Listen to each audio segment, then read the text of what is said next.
He didn't invent coffee. He didn't even start Starbucks. But somehow he turned a small Seattle coffee shop into a global empire. Not by selling better coffee, but by asking one simple question: why? This is the story of a kid from the Brooklyn projects. His dad broke his ankle on the job and got fired with no insurance, no warning, no backup plan. That moment didn't just scar him, it shaped him. Years later, that same kid would buy a struggling coffee chain and turn it into a worldwide movement. Not with hype, not with ads, but with purpose. If you think success comes from having the best product, you're about to see why you're wrong. Because people don't buy what you do. They buy why you do it. And Howard Schultz? He knew his why before he even had a what. You're not just about to hear a business story. You're about to hear how purpose can rewrite everything. Howard Schultz didn't dream of selling coffee. He wasn't obsessed with beans or espresso machines. What kept him up at night wasn't production, was people. He believed a coffee shop could become something sacred. A third place. Not home, not work, but somewhere you belong. And that belief? It came from something deeper than profit. It came from pain. From watching his father broken, helpless, discarded like he didn't matter. So, when he built Starbucks, he didn't start with a business plan. He started with a question: what if work could be different? What if people felt seen? What if a cup of coffee came with dignity? That's the heartbeat of Simon Sinek's message in Start With Why. It's not about what you sell. It's about what you stand for. So today, we're not just breaking down Starbucks. We're unlocking the power of knowing your why and what happens when that purpose becomes louder than your product. Before the boardrooms, before the lattes, before the green aprons, there was Brooklyn. Not the polished Brooklyn you see in real estate ads today. No, this was the Brooklyn of the 1950s, working class, hard edges, cold winters. Howard Schultz grew up in the Bayview housing projects, 2 bedrooms, no elevator, government housing. His father worked as a delivery driver for a diaper service, low pay, no security, and absolutely no benefits. One day, he slipped on a sheet of ice and shattered his ankle. That injury ended his job just like that. No workers' comp, no health care, no support, just a limp and shame. Howard watched his proud father sit on the couch, defeated, powerless. And even as a kid, he made a silent vow: if I ever get the chance to build something, I will build it differently. But success didn't come knocking. Howard wasn't a straight-A student. He wasn't connected. He didn't have a trust fund or a fancy mentor. What he had was a fire and a football scholarship. That scholarship got him into Northern Michigan University, his ticket out of poverty. He was the first in his family to go to college, worked as a bartender, sold his blood for money, did whatever it took. After graduation, he got into sales, Xerox, Hammerplast. He was good, really good, rose through the ranks. Eventually, he became the VP of sales for a kitchenware company. And that's when he noticed something strange. One tiny client in Seattle was ordering more coffee machines than anyone else. A small outfit called Starbucks Coffee, Tea, and Spice. Curious, he flew out to see them. And that visit changed everything. They weren't flashy. They didn't serve coffee, just sold beans and equipment. But the way they talked about coffee, it wasn't business. It was art, passion, purpose. It reminded him of something sacred. He knew in that moment, there's something here, something bigger than beans. Howard left that visit obsessed, not with profit, but with potential. He saw what Starbucks couldn't see yet, and he was about to bet his entire life on it. When Howard Schultz first walked into Starbucks in 1981, there were no cappuccinos, no pumpkin spice, no comfy chairs, or jazz playlists. Just a tiny shop tucked into Seattle's Pike Place Market, selling whole coffee beans, tea leaves, and maybe a French press if you ask nicely. It wasn't a cafe. It was a place for coffee purists. The kind of people who ground their own beans at home and talked about roast profiles the way sommeliers talk about wine. To most people, Starbucks was just another quirky local business. But to Howard, it was a seed. He joined the company a year later as director of marketing, not because of the salary, not because of a title, but because something inside him whispered, "This could be more." Then came the trip that changed it all. In 1983, Howard traveled to Milan on a company trip. He expected good coffee. What he found was magic.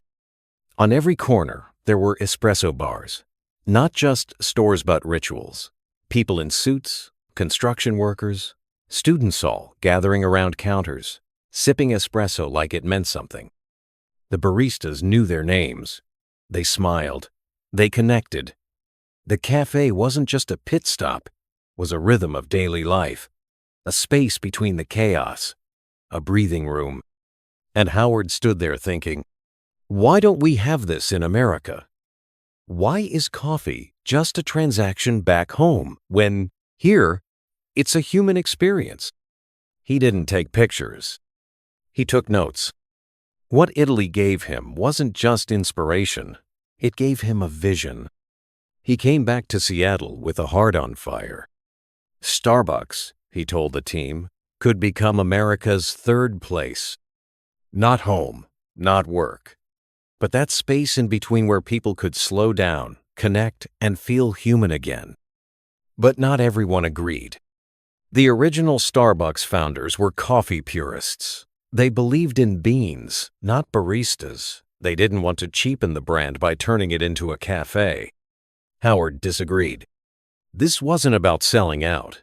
It was about showing up for the customer, for the culture, for something bigger than just roasting beans. But when he couldn't convince them, he made the boldest move of his life. Howard had a vision. The founders of Starbucks didn't. So he made a decision no one expected. He walked away. It hurt. He loved the company. But love without alignment is a dead end. So he left to build his own dream. With barely enough savings, he pitched InvestorZone by sharing his vision not of selling coffee, but of serving moments, a place where human connection was just as important as caffeine. Most people didn't get it. Why would anyone pay $3 for coffee? Americans want speed, not an experience. He heard no after no, but he didn't need everyone. He just needed a few who believed. Eventually, he raised enough to start Il Giornale, named after an Italian newspaper. His first cafe opened in downtown Seattle.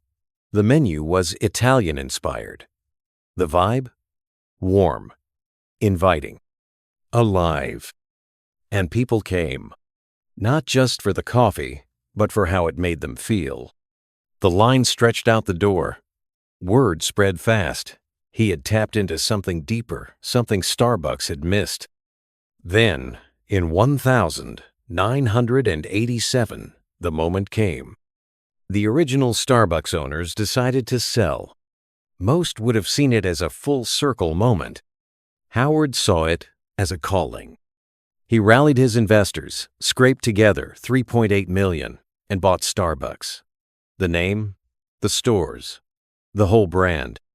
But this time, he was in charge. And his first order of business? He merged Starbucks with Il Giornale.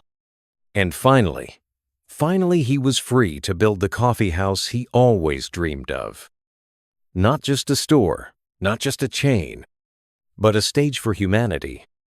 Owning Starbucks wasn't the finish line. It was the starting gun. Now came the hard part, turning his vision into reality. Not just with branding, but with people. Because Howard didn't believe in building a business to make money. He believed in building a business that mattered to employees, to customers, to the community. And it started from the inside. While other CEOs focused on margins, Schultz focused on baristas. He knew what it felt like to be invisible, disposable. Like the job didn't care whether you showed up or not. He promised Starbucks would never be that kind of place. So he flipped the script. He called employees partners. Not staff, not workers, partners. Because he believed they weren't cogs in a machine. They were co-builders of the experience. And he put his money where his heart was. He offered comprehensive health insurance even for part-time workers, at a time when almost no one did that. He gave stock options, so when the company grew, the partners grew too. Some investors called it crazy, too expensive, too idealistic. But Howard wasn't listening to Wall Street. He was listening to his why. Because when you value people, they don't just show up to make coffee. They show up to create connection. And that's what made Starbucks different. It wasn't about faster service, or cheaper beans, or clever marketing. It was about trust. When a customer walked in, they were greeted by someone who wasn't just paid, but valued. Someone who felt seen. So they made others feel seen. The smiles were real. The energy was real. And it rippled. From the barista to the boardroom. From the first store to the 1,000th. Howard once said, "We're not in the coffee business serving people. We're in the people business serving coffee." That was his why. Clear, unshakable. And because of that, Starbucks wasn't just a brand, it was a belief system. Simon Sinek didn't write "Start with Why for Starbucks." But Starbucks lived it before the book had a name. In his book, Sinek draws a simple circle. The outer ring is what you do. The middle ring is how you do it. But the center, the carrés, why you do it. Most companies start from the outside in. They push products. They talk features. They scream about how they're better. But the most powerful brands? They do the opposite. They start from the inside out. They begin with why. And that's exactly what Howard Schultz did. He didn't launch Starbucks to make coffee accessible, or trendy, or even profitable. He launched it because he remembered. He remembered his father, broken on the couch with no job and no dignity. He remembered what it felt like to be powerless, to be unseen, to be discarded. And he made a vow never again. So his why wasn't about coffee. It was about restoring dignity. Creating a place where people, whether employees or customers, felt human. From that, why, everything else flowed. What did they sell? Coffee. How did they sell it? Through experience, care, and design. But why? To create connection in a disconnected world. That why attracted people who believed what he believed. Baristas who didn't just want a paycheck, but a place to belong.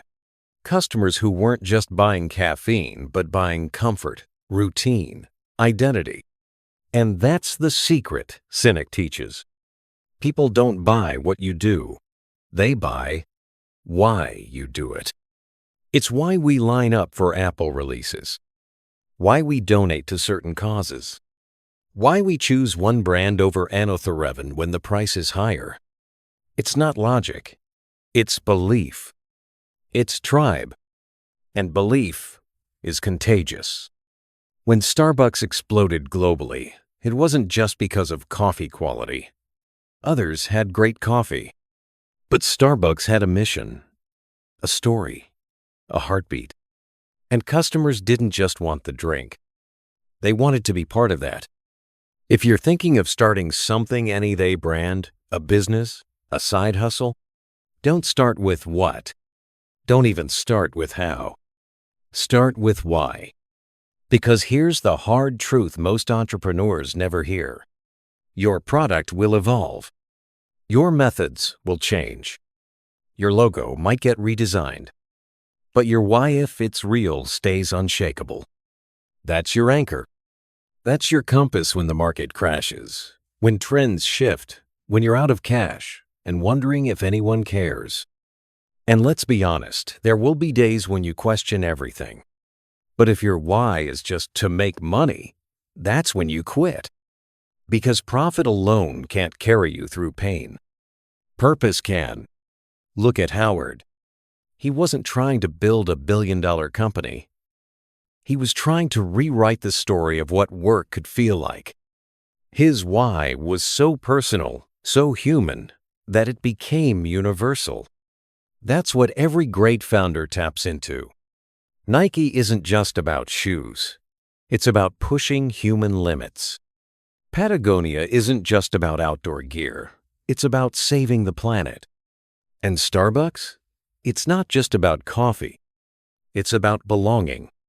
So if you're building something, ask yourself honestly, if no one ever clapped, if no one ever posted, if it never made me rich, would I still fight for this?